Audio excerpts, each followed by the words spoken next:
The salvage ship Morning Star drifted slowly through space, surrounded by twisted metal and broken dreams. What used to be a merchant convoy was now just debris floating in the darkness. Captain Rachel Hayes sat in her command chair, eyes scanning the monitors showing the wreckage scattered for miles in every direction. Her small crew of 5 moved around the bridge, searching for anything they could salvage and sell. This was their life. Not glamorous, not exciting, just honest work picking through the remains of disasters and hoping to find something valuable enough to pay for fuel and food. "Captain, I've got something," Tyler Brooks called out from the engineering station. His fingers danced across the controls, double-checking his readings. Life sign. It's weak, really weak, but it's definitely there. Escape pod in Sector 7. Rachel felt her heartbeat quicken. Life signs were rare in debris fields like this. Usually, by the time salvage crews arrived, there was nothing left to save. "You sure it's not a malfunction?"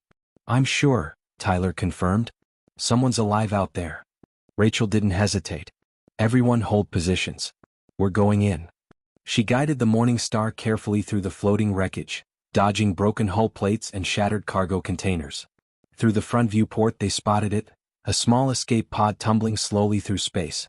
Its white surface was scorched black in places, and one side looked like it had been hit by weapons fire. "That pod took some serious damage," Tyler muttered. "Whoever's inside is lucky to be breathing." They pulled alongside and extended the docking tunnel.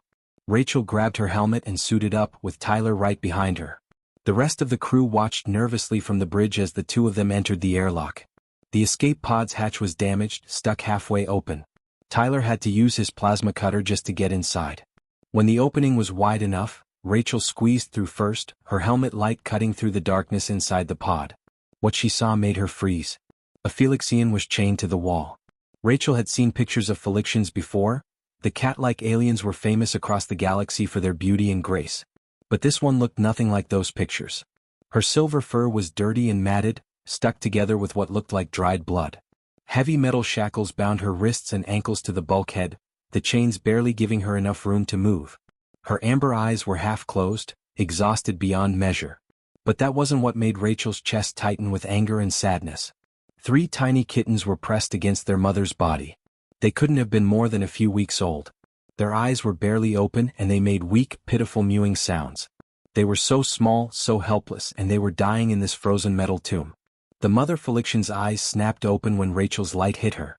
Despite her obvious weakness, she tried to curl her body around her babies, protecting them. She bared her teeth and hissed, though the sound was barely a whisper. "Stay back," she managed to say in broken Common, the language most species used to communicate. Her voice was rough, like she hadn't had water in days. "Dangerous, they come back, for us." Rachel slowly raised her hands, showing she wasn't holding any weapons. She knelt down carefully, making herself smaller, less threatening. "It's okay. My name is Rachel. We're not going to hurt you. We're here to help." Tyler squeezed into the pod behind her and immediately checked the control panel. His face went pale. "Captain, life support is almost gone. The air recycler is failing. They've got maybe 2 hours left, probably less." 2 hours. Rachel looked at the mother and her babies. In 2 hours they would all be dead, frozen and suffocated in this tiny metal coffin floating through space. The thought made her sick. "No more talking," Rachel said firmly. "Tyler, get the plasma cutter. We're getting these chains off right now. We're taking them home with us." Tyler didn't argue. He knew that tone in Rachel's voice. He'd worked with her for 3 years, and when she made up her mind about something, nothing could change it. He started cutting through the thick metal shackles, the bright blue flame of the cutter lighting up the dark pod. The Felix-ian watched them work, confusion and fear warring in her tired eyes. "Why?" she finally whispered. "Why you help us? You not know us. We nothing to you." Rachel met her gaze while Tyler worked on the chains. The metal was thick, designed to hold someone strong. This wasn't an accident. Someone had deliberately chained this mother and left her to die with her children. "Because leaving you here to die would be wrong," Rachel said simply. "And we don't do that. Not to anyone. Not ever." The last shackle fell away with a clang. The Felix-ian slumped forward, too weak to even hold herself up. Rachel caught her gently, careful not to crush the kittens still pressed against their mother's chest. "Tyler, help me get them to the ship. Move carefully." Together, they carried the small family through the docking tunnel and into the Morning Star. Behind them, the empty escape pod continued its lonely drift through the debris field, its dark interior now just another piece of wreckage floating in the void. The medical bay of the Morning Star wasn't fancy, just a small room with 2 beds and basic equipment. Beth Carter, their medic, worked quickly and efficiently. She'd been a field nurse during the border wars, and her steady hands had saved more lives than she could count. Now those same hands gently cleaned the wounds on the Felixian mother while the 3 tiny kittens lay wrapped in heated blankets nearby. Rachel stood in the doorway watching. The mother's silver fur was slowly returning to its natural shine as Beth cleaned away the dirt and dried blood. But the bruises underneath told a darker story.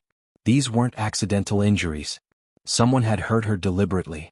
"They're stable," Beth said quietly, not looking up from her work. "The kittens are malnourished but they'll survive. Their mother is tougher than she looks. She kept them alive through pure willpower." The Felician's eyes opened slowly.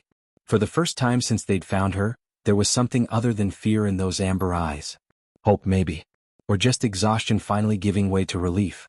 "I am called Kira," she said softly. Her voice was still weak but clearer now with water and rest.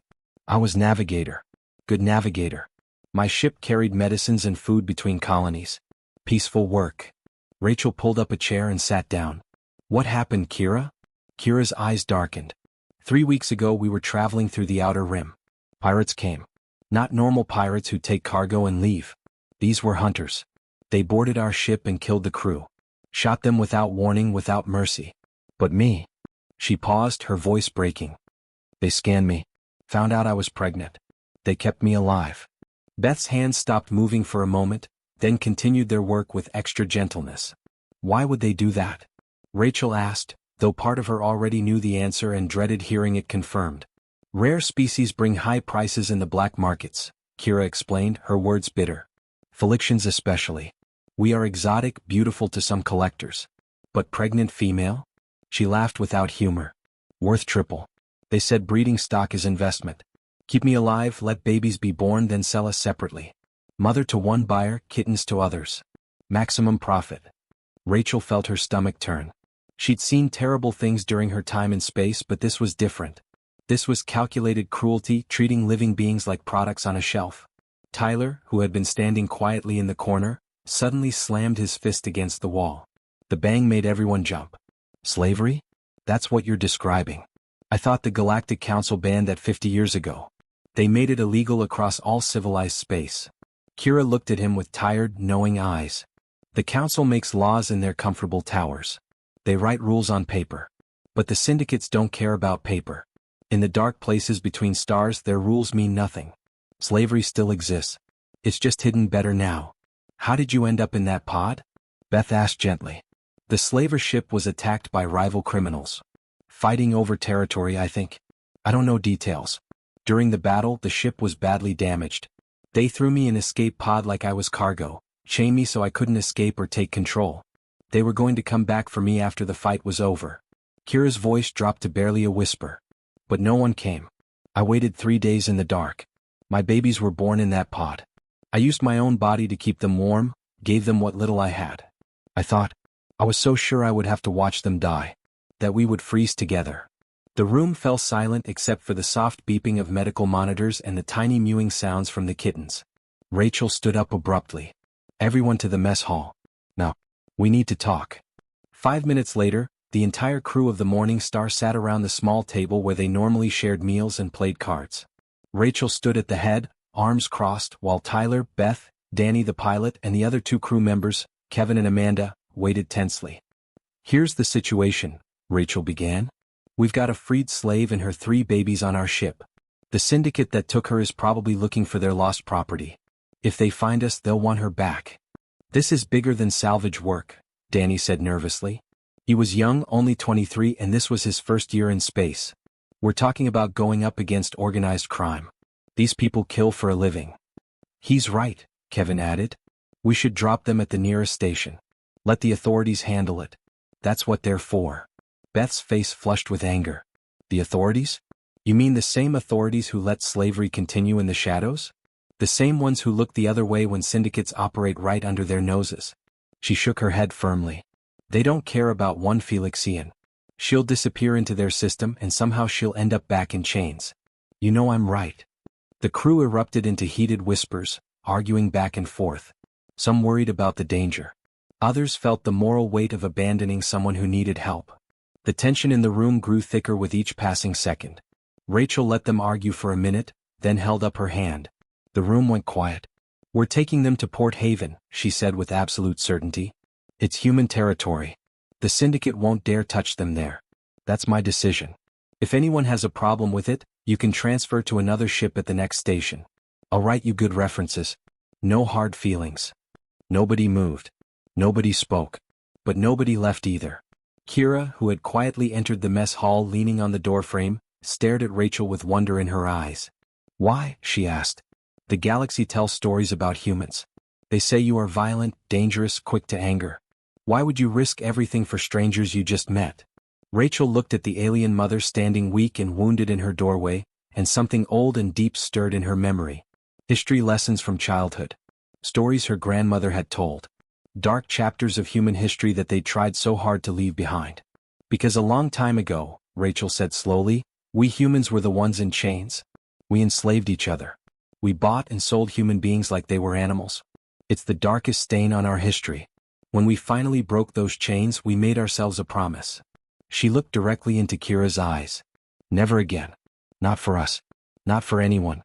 We remember what it's like, and we decided we'd rather die fighting than ever let it happen again to anyone." A single tear rolled down Kira's furred cheek. "Thank you," she whispered. "Thank you for being the kind of species the galaxy needs."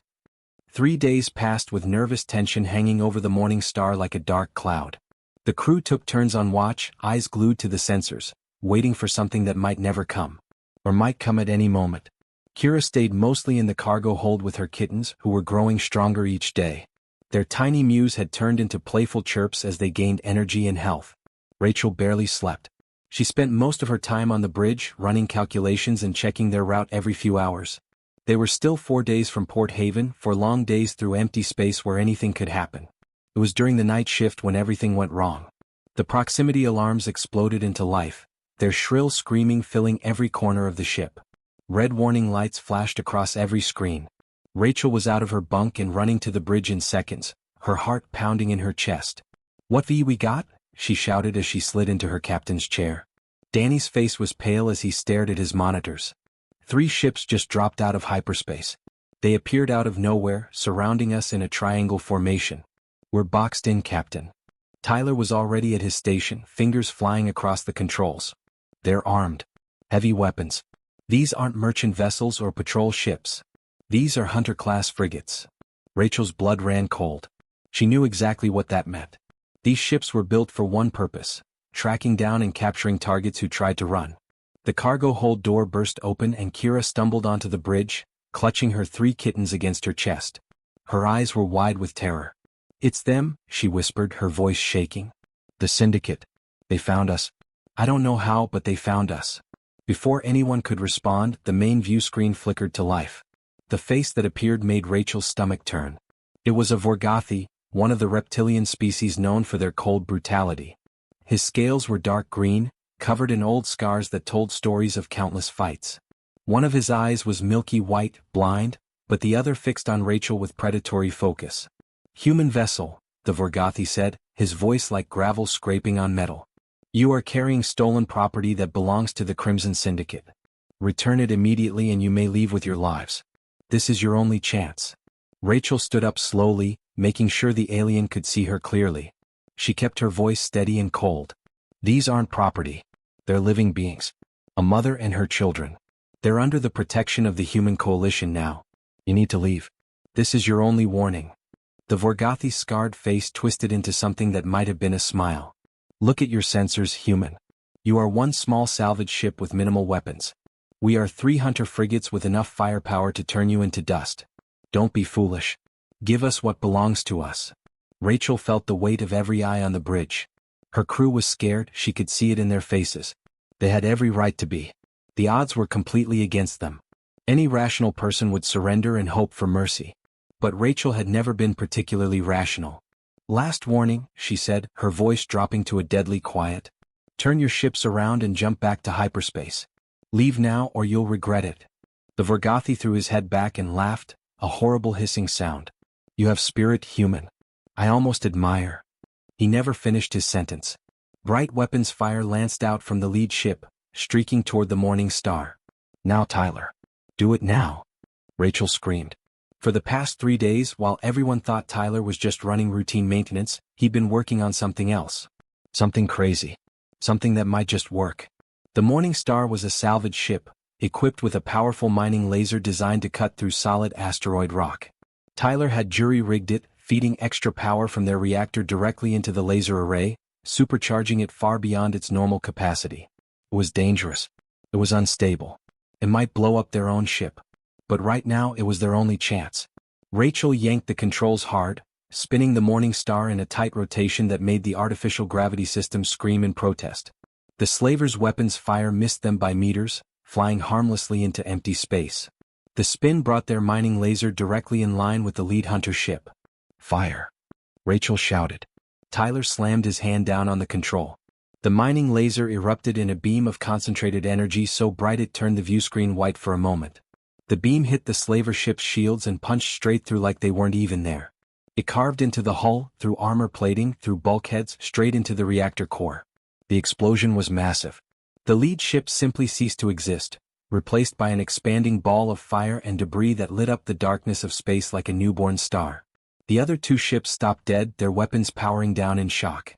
Rachel could imagine the confusion on their bridges. One moment they'd been hunting easy prey, and the next their flagship was gone. Rachel grabbed the communications control and broadcast on every frequency, making sure both remaining ships and anyone else within range could hear her. "This is Captain Rachel Hayes of the Morning Star. Any vessel that attacks refugees under human protection will face the same fate.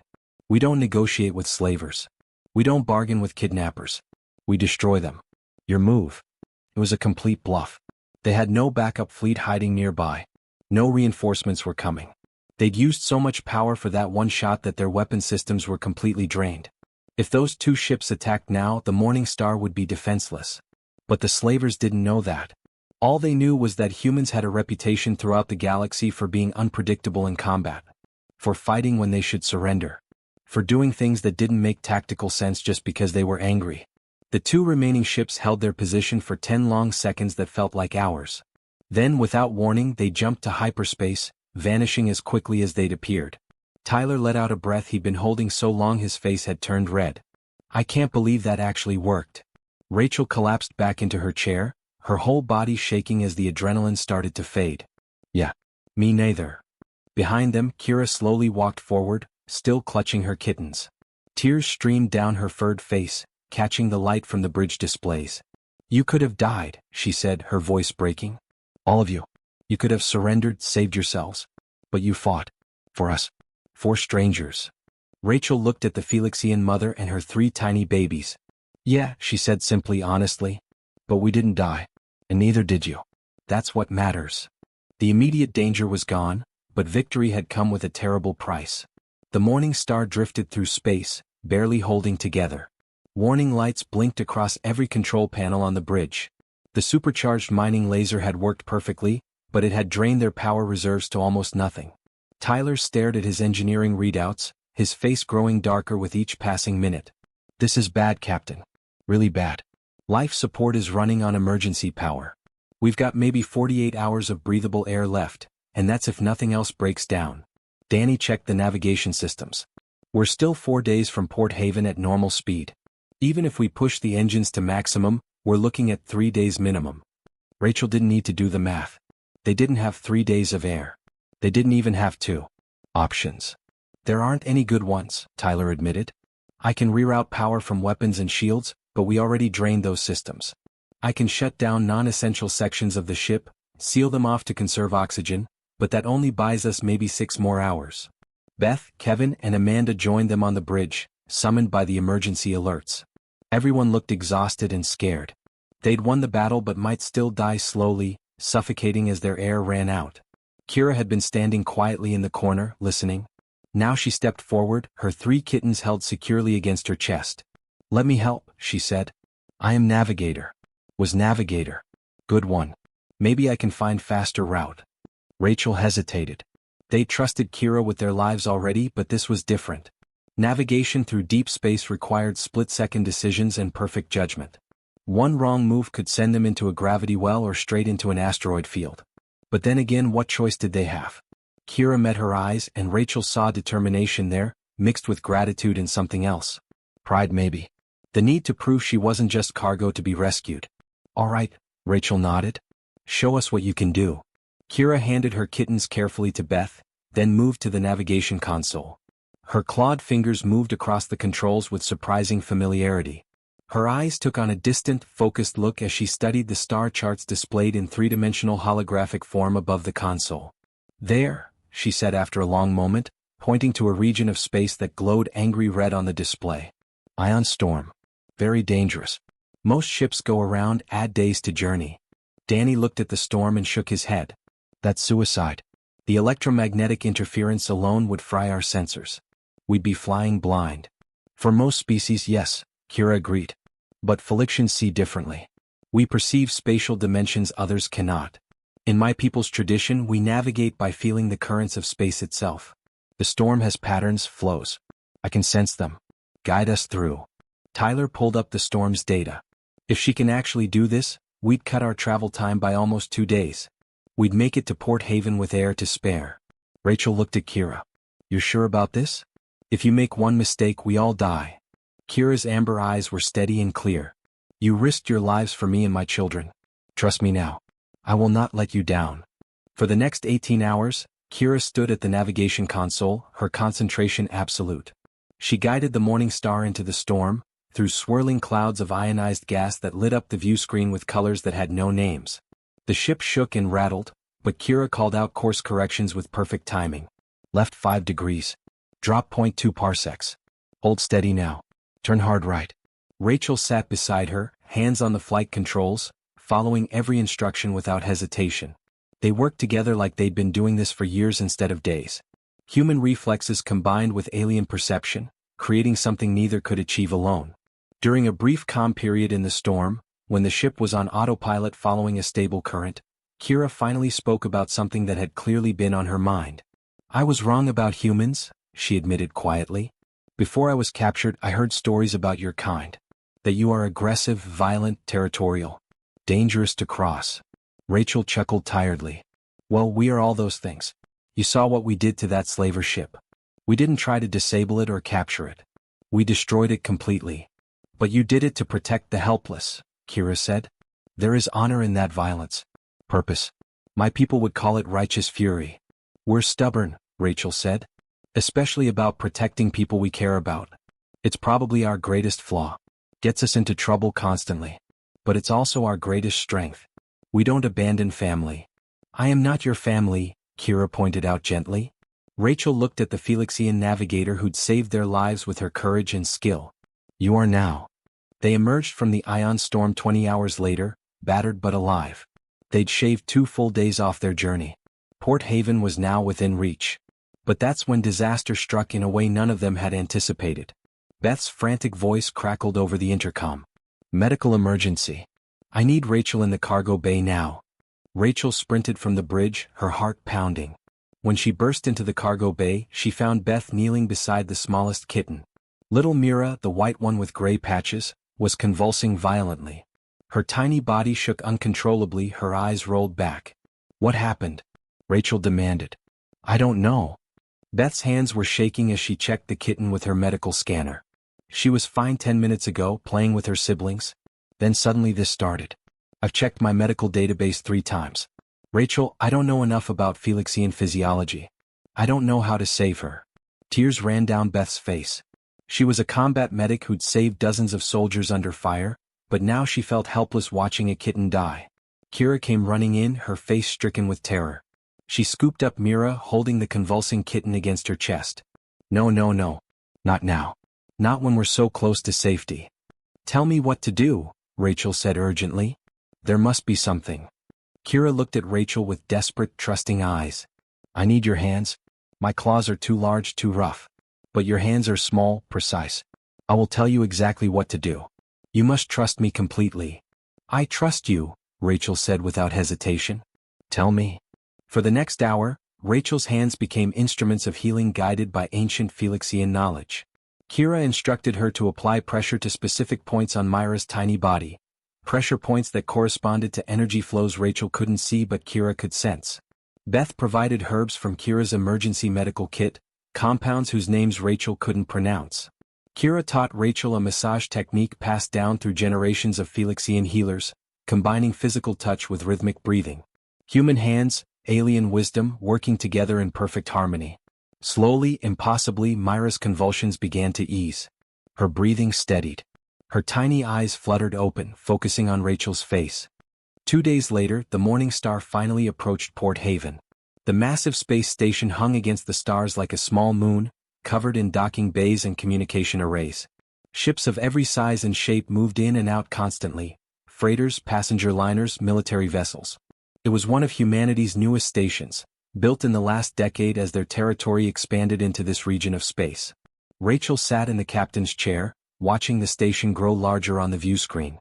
They'd made it. Against all odds, through slaver attacks and ion storms and medical emergencies, they'd actually made it to safety. Docking control is requesting our approach vector, Danny said from the pilot station. Send it to them. Standard approach, nice and slow. Let's not scare anyone with our condition. The Morning Star looked like she'd been through a war because in a way she had. Scorch marks covered the hull where slaver weapons had barely missed. One of the sensor arrays hung by exposed wires. They'd limped across the finish line but they'd finished. Captain, Tyler called out, frowning at his console. I'm picking up a lot of chatter on official channels. Military frequencies. Something about us. Rachel felt a knot form in her stomach. What kind of chatter? They're talking about your broadcast. The one you sent when we fought the slavers. Rachel, it went everywhere. Dozens of ships picked it up and relayed it. Half the sector knows what we did. Kira looked worried. Is that bad? I don't know yet, Rachel admitted. Could be.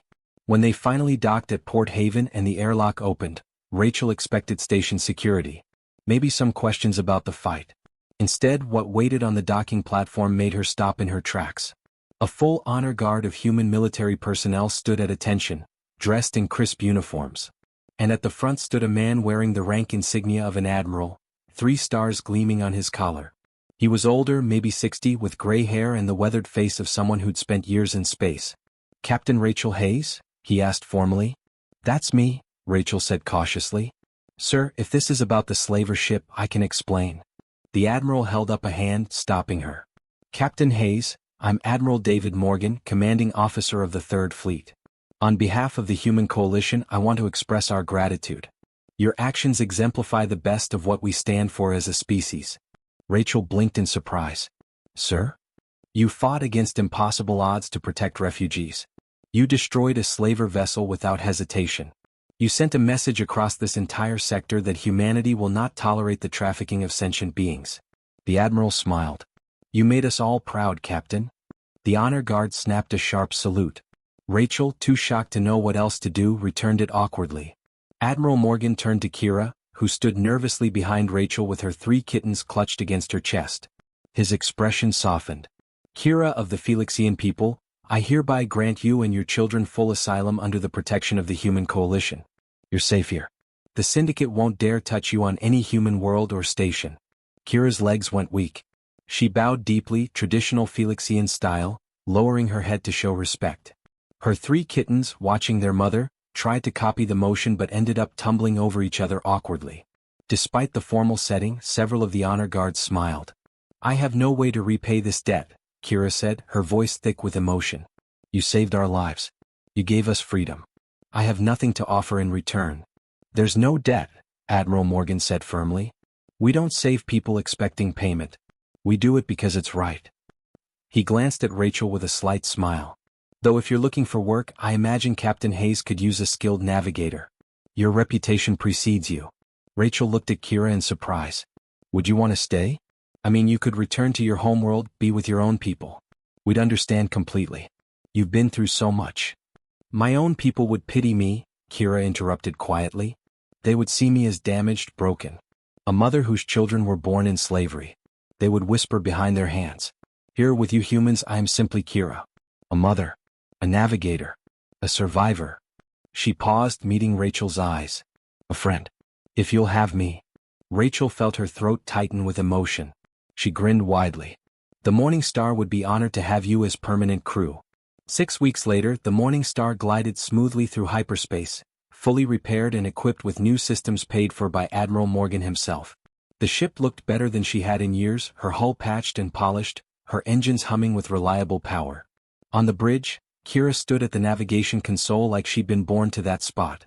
Her silver fur had regained its natural shine, sleek and beautiful. Her amber eyes were bright and alert as she monitored their course through the stars. But the best part was happening at her feet. Her 3 kittens had grown significantly in those 6 weeks. They were bigger, stronger, and absolutely fearless. They chased each other around the bridge deck, tumbling over cables and sliding under consoles. Their high-pitched chirps and playful growls filled the space with life and joy. Tyler sat at his engineering station trying to work while a gray kitten, Shadow they called him, attacked his bootlaces. "Hey, I'm working here, little guy."